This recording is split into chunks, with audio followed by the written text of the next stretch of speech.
All right, we are here with Mayor Pro Tem Ellen Burton. Now, Ellen, what is your official title now? Is it mayor? Acting mayor?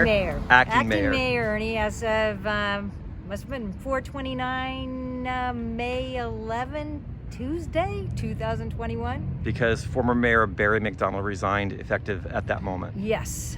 Okay, so you assumed the role of mayor because of that resignation. And so tell us, what does that mean in the next 90 days, the next several months, as far as logistics of appointments or elections? Walk the reader through all of that. Well, first off, I'm here. I am committed and will do the best job possible I can for our really fine community. For the way the process works is, first, the city council has 90 days to appoint an acting mayor that will serve through the next election cycle, which is November 2021. Okay. Next week, Monday, May 17th, filing weeks opens in Clark County. That means if you're interested in running for mayor, you can apply, assuming you're qualified to do so. Okay, so there are multiple scenarios at play. Yes. And that's because Mayor McDonnell resigned prior to the filing deadline. Yes, because of the timing, we now have a couple of different scenarios going on. Okay, so the 90-day scenario, what does that mean? That means that the council will appoint someone. That could be someone that is already serving on council, or it could be an applicant from the city of Camas, that lives in the city of Camas. And so the application process is through the Clark County Elections Office or through the city? For the city. For this 90-day process for an interim mayor would be through the city. Okay. And then if people want to apply to be mayor to run in November, correct, they need to apply between May 17th and May 21st. Correct. Through the Clark County Elections Office. Yes, and you can go out to Clark County, Washington, not Nevada, .gov, Department of Elections. Everything is there you need to know, as well as how to run a campaign. Okay. You also have to register your campaign with the Public Disclosure Commission with the state of Washington. Right. So given that, what are your thoughts about what you want to do in the next 90 days or even through the rest of the year? Because you announced that you're going to retire from city council at the end of your term, I am. Which ends at the end of this year, correct? Okay, so for the next 90 days, I think the most important thing to bring is stability.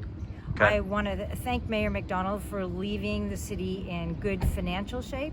We have a talented and competent staff that knows what they are doing and will continue to work on their priorities to ensure our city works.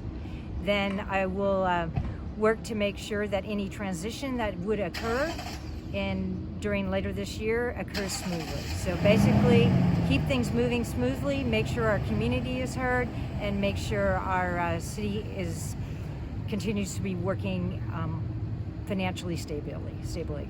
Are you interested in applying to be mayor? Not at this time, no. Okay. Thank you. Now, going forward the next 90 days, the priorities you've met with all the city staff leaders? I'm working on that. Met with 5 or 6 of them today and have a few meetings tomorrow and next week, just to understand what they're working on, what they need from council, and what they need to keep doing their job. And what are your priorities over the next 2 weeks or so? My next 2 weeks, my priority is to meet with every department head, B, to get out a communication to all city staff to let them know I'm here, and we'll be working with them to continue building our city. And then a third, learn about any issues or upcoming events that I need to be aware of. Okay. Now, when did you find out about the resignation? I found out about Monday, late morning, this week. Late morning, okay. Mm-hmm. And did the mayor, or former mayor, actually give a reasoning for why he wanted to leave? Wow, the mayor has had a really tough job, and not only was he running the city, he also has a full-time job, and he has a family of 4. So this mayor, although is officially a part-time job in terms of workload and intellectual ability, it is a full-time job.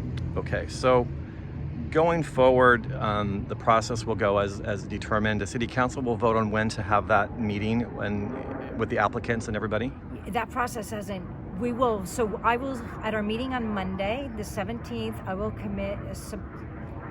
I will appoint a small committee Okay. to take a look at that process, get the timing, come up with the application questions, and then that information will be posted on the city website, 3 additional public places, and various local media. Okay, and the reason you are Mayor Pro Tem is because this was your year that your peers on council Yes. elected you to that Yes. position. Yes. And it's a year-long commitment, Yes. right? Mhm. As a member of city council. Yes. Okay, surprise. Surprise! I'm here. All right. Now, how do you feel?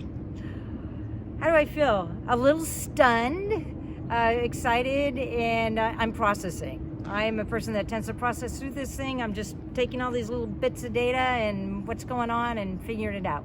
Now, before you came to city council, you were an executive at Hewlett-Packard, correct? No, most recently, I worked for Wacom, which Oh, okay. is a Tokyo-based international company, Okay. and I led the product development, category management for the consumer business globally. So you've had a lot of leadership experience. Yeah, I've been really fortunate. Lived and worked around the world. Worked for huge companies and smaller companies. Now, in coming to Camas and City Council, you've learned a lot about how the public sector works, and Yes. it's very different from the private sector. There's similarities in that you have organizations and you have people, and it's all about the people. The processes and the financing for public sector is quite different. Right. Quite different. It's slower. Oh my goodness, so much slower. You can't just form a small team and run. You've got to engage your public, make sure you're following every law in the book, and slowly implement, make decisions and implement. So given the 90 days where you'll be mayor, at least that period of time, what specific skills do you bring to the leadership role? Specific skills, okay, we're gonna get off from this branding thing, but I create jazz-like connections naturally. So what I do, I'm a relationship person. Okay. I will go search out the talent in the room. I will set them up for success and make sure Right. that team drives forward to deliver the best outcomes ever. Also, I'm very data-driven. I'm very much a quantitative fact person. In addition, I'm fortunate, I'm talented at looking at lots of disparate pieces of information, whether it's public input, a law, financial data, expertise from the subject matter experts, and understanding what the situation is, working with the subject matter experts to make a decision and go. Very good. Now, you've got a son that's going to go to college soon, right? I do. And that's your youngest. That's my youngest. Okay, and you've lived in Camas for how long? I've been here since 1997. Very good. Well, thank you, Mayor Burton. It's been fun, Ernie. Appreciate what you do for the community. Thank you. All right, thank you so much for your time. My pleasure.